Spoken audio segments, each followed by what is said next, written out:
I understand that this is not my usual content, but that's fine, I wanna expand anyways. So let's jump right in, shall we? The Lion Guard is a show set in the Lion King universe and follows Kion, Simba's son, and his friends on their adventures.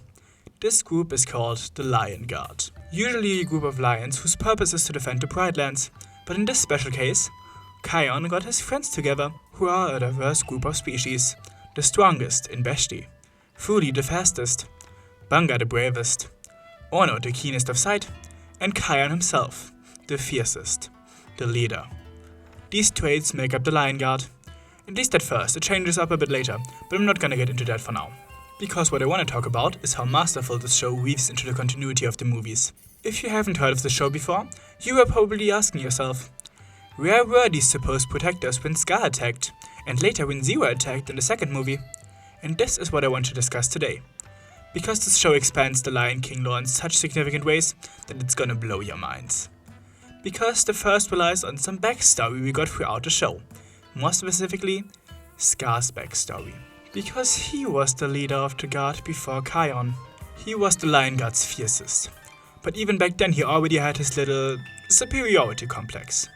Thinking he should do everything on his own, which eventually led to his downfall, and to the loss of his war. The War of the Elders is the specific power belonging to the leader of the guard. And Scar lost it due to using it for nefarious purposes against other lions. And the Lion Guard of his time was disbanded. That was what also led to him wanting to take over the Pride Lands.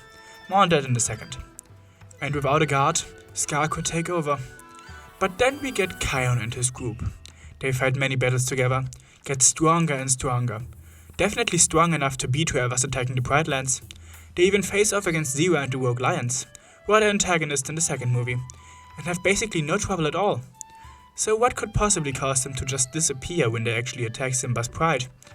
For a long time, while it was released, I was worried, because these characters were basically destined to die or not make sense in the movie's context. It's a kids show, so death was unlikely, but the promise of the show not making sense has pushed me away for a long time. Until everything changed. Because Kion was fearing to become like Scar. Scar got his scar after being bitten by a venomous snake. He has his tendencies before, but the poison of the snake changed him. It made him more aggressive, which in turn made Mufasa nickname him Scar. Yes, you heard me. His real name isn't Scar, it's actually Taka, but anyways. That was what made everything spiral. His brother, not even with bad intentions, made a little joke, and that combined with the corruption of the poison, led to his evil plan. That doesn't destroy his character, mind you. It just gives him even more reasons for it. He always had that potential to become a villain. This was just another cause of it, another push. A cause that then was transferred to Kion.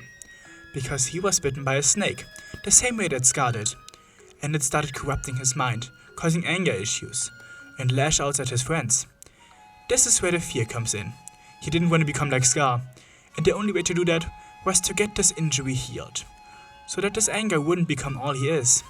And for that, he needs to journey to a sacred place, the Tree of Life, where he will learn to control himself and heal the injury.